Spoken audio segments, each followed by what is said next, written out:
Okay, good morning. It's Sunday morning.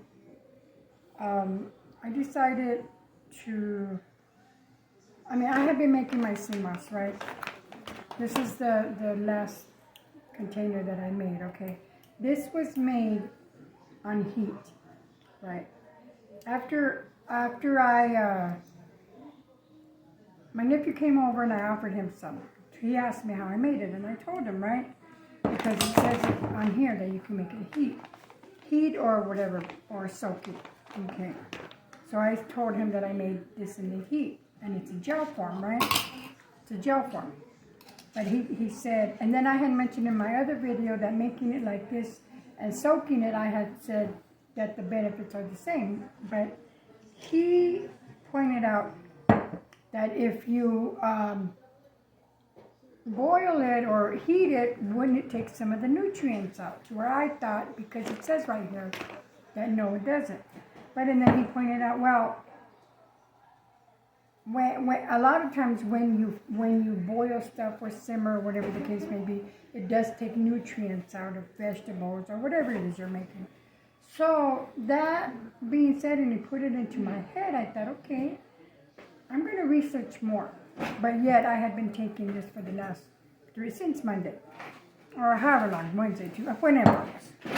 So I researched it more, and the more I researched it, and it said, yeah, people do make it like this, but that's not what they recommend because of the fact that heating it up does take the nutrients out.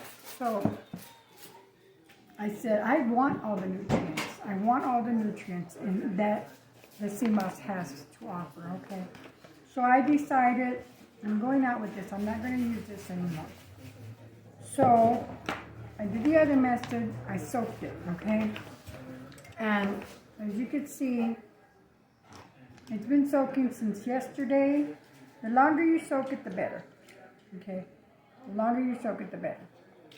So I'm just going to go ahead and make it this way and see, well, because this is how I made it my first batch. All right. So I'm going to go ahead and make it this way from now on, because the fact that the nutrients aren't all there when you heat it, when you use the heat method. So, and then I am also going to infuse it with some strawberries. I have a couple pieces of mango, so I'm going to use them both. And then I also use monk fruit for this to sweeten it up a bit, just a tad bit. This is a monk fruit. It's keto friendly. This has 8 carbs, right, per 2 teaspoons, but it also has 8 grams of sugar alcohol. So from your from your carbs, you always deduct your fiber and your sugar alcohols, and that's what your net carbs is. So that being said, this is total, it says total carbs, 8 grams, total sugar alcohol, 8 grams. So in actual fact, this has no carbs at all. So I'm just going to use a little bit. But, and then, so what I'm going to do is I'm going to put about half of this in here.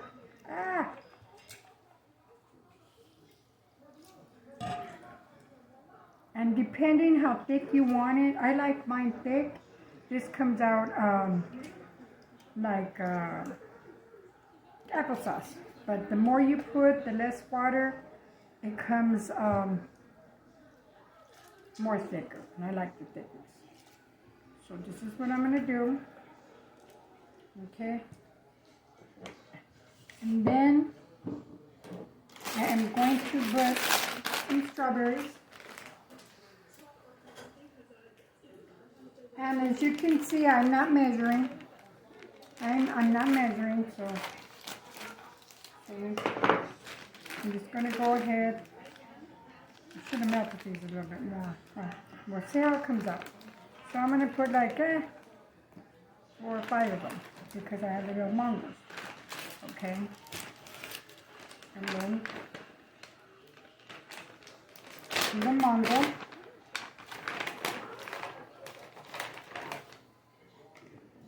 And I can use my hands. I'm the one that's going to eat this, so doesn't matter. And then I'm going to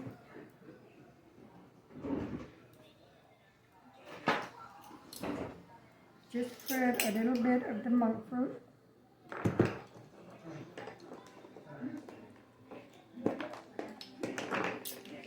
This is monk fruit, just a teaspoon.